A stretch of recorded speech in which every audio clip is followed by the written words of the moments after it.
नमस्कार। आज बात करेंगे 1970 के दशक के मुंबई की, एक ऐसे शहर की जहां एक ही वक्त में दो बिल्कुल अलग दुनियाएं थीं। एक दुनिया जो बिखर रही थी और दूसरी जो उसी की राख पर एक नया साम्राज्य खड़ा कर रही थी। ये कहानी है कि कैसे हजारों लाखों लोग एक स्थिर वेतन की दुनिया से निकलकर किस्मत के खेल में जा फंसे। और जानते हैं, इस एक बदलाव ने भारत की फाइनेंशियल कैपिटल मुंबई को हमेशा के लिए बदल कर रख दिया। तो चलिए इस पूरी कहानी को जरा और गहराई से समझते हैं। तो 20वीं सदी के बीच में मुंबई की पहचान असल में सिर्फ एक ही चीज से थी, एक बहुत बड़ा उद्योग। मतलब शहर का पूरा वजूद ही टेक्सटाइल पर टिका था। ये जो सूती कपड़ा मिले थी ना, ये शहर का इंजन थी।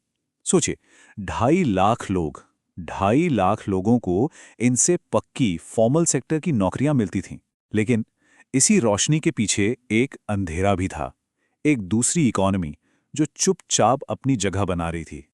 ये थी मटका की दुनिया, मतलब एक तरह की लॉटरी ही थी, जैसे आंकड़ा जुगार या अंकों का खेल भी कहते थे। बस एक छोटी सी बाजी लगा के शहर के गरीब मजदूर वर्ग को एक उम्मीद मिल जाती थी, अमीर बनने की एक छोटी सी उम्मीद। और जैसे जैसे मिलों की हालत खराब होने लगी, ये अंडरग्राउंड खेल अब सबके सामने आने वाला था। तो हुआ ये कि मिलों का पतन कोई धीमी प्रक्रिया नहीं थी। नहीं, बिल्कुल नहीं। ये तो एक झटके में हुआ। एक ऐसा भूकंप आया जिसने सब कुछ हिलाकर रख दिया। और इसकी शुरुआत हुई इतिहास की सबसे बड़ी इंडस्ट्रियल हड़तालों में से एक से। देखिए, 18 महीने तक हड़ताल चली, 1.5 साल। लेकिन आखिर में हुआ क्या? मजदूरों के लिए ये एक तबाही साबित हुई। मिल मालिकों ने उनकी मांगे तो मानी ही नहीं, उल्टा उन्होंने पूरा का पूरा प्रोडक्शन ही सस्ती नॉन यूनियन वाली पावर लूम्स को आउटसोर्स कर दिया। खेल ही खत्म कर दिया। और इसका नतीजा वो इस चार्ट में साफ दिखता है। 1 लाख से ज्यादा लोग सड़क पर आ गए और शहर की पूरी इकोनॉमी ही सिर के बल खड़ी हो गई। देखिए, जहां पहले 65% नौकरियां फॉर्मल मतलब पक्की थीं, अब 65% नौकरियां इनफॉर्मल यानी दिहाड़ी मजदूरी वाली हो गईं। सब कुछ उलट-पुलट हो गया। तो जब अर्थव्यवस्था में इतना बड़ा वैक्यूम, एक खालीपन बना, तो उसे भरने के लिए कोई तो आता। और इस बार आया एक ऐसा आदमी जिसने लोगों की निराशा और किस्मत पर अपना पूरा साम्राज्य खड़ा कर दिया। अब ये जो शख्स था, रतन खत्री, उसने मटका का आविष्कार नहीं किया, नहीं, लेकिन उसने इसे परफेक्ट जरूर कर दिया। उसे आम आदमी का खेल बना दिया। उसका नेटवर्क देखिए, मिल मजदूरों की बस्तियों से लेकर बॉलीवुड स्टार्स और बड़े बड़े बिजनेसमैन तक, सब उसके ग्राहक थे। उसने इस खेल को एक छोटी मोटी चीज से उठाकर एक देशव्यापी कारोबार बना दिया। अच्छा, अब खत्री का तरीका बड़ा ही जीनियस था, एकदम सिंपल। उसने क्या किया? उसने न्यूयॉर्क कॉटन एक्सचेंज के कंफ्यूजिंग रेट्स पर डिपेंड होना बंद कर दिया। इसकी जगह उसने सबके सामने पब्लिक में एक मटके से 3 ताश के पत्ते निकालना शुरू किया। अब क्योंकि सब कुछ आंखों के सामने हो रहा था, तो लोगों का भरोसा बढ़ गया। यही पारदर्शिता, यही ट्रांसपेरेंसी उसकी कामयाबी का सबसे बड़ा राज था। तो अब मुंबई की ये दोनों दुनियाएं, एक तरफ टूटती हुई मिले और दूसरी तरफ बढ़ता हुआ मटका का कारोबार, ये दोनों आपस में टकराने वाली थीं। और इसका जो असर शहर के मजदूरों पर हुआ, वो बहुत ही भयानक था।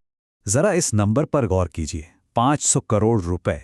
ये उस जमाने में मटका के कारोबार का एक महीने का टर्नओवर था। सोचिए, इतना सारा कैश जिस पर कोई टैक्स नहीं, इस अंडरग्राउंड इकोनॉमी में घूम रहा था। और दूसरी तरफ कौन थे? वही मिल मजदूर, जिनकी जेबें खाली थीं और जो एक नई कड़वी सच्चाई का सामना कर रहे थे। ये सिर्फ आंकड़े नहीं थे, ये असल जिंदगियां थी। कापरे जैसे लोग, जिनकी 1 महीने की तनख्वाह 2,500 रुपए थी, वो अब बकरियां पालकर गुजारा करने को मजबूर थे। जिनके पास कभी पक्की नौकरी थी, बचत थी, वो परिवार अब गरीबी में धंसते जा रहे थे। और ये टेबल ये उस तबाही को साफ साफ दिखाती है। हड़ताल से पहले देखिए, एक भी मजदूर ऐसा नहीं था जो महीने के 1,000 रुपए से कम कमाता हो, एक भी नहीं। और 1999 तक लगभग 1/3 लोग 1,000 रुपए से भी कम पर आ गए थे। मतलब पूरी की पूरी जिंदगी ही पलट गई। तो हजारों परिवारों के लिए अब बस किसी तरह जिंदा रहना ही मकसद बन गया था। और इसके लिए उन्होंने वो सब कुछ किया जो वो कभी नहीं करना चाहते थे। वो भविष्य जिसके लिए वो मेहनत कर रहे थे, उसे अपनी ही आंखों के सामने टूटते हुए देखना पड़ा।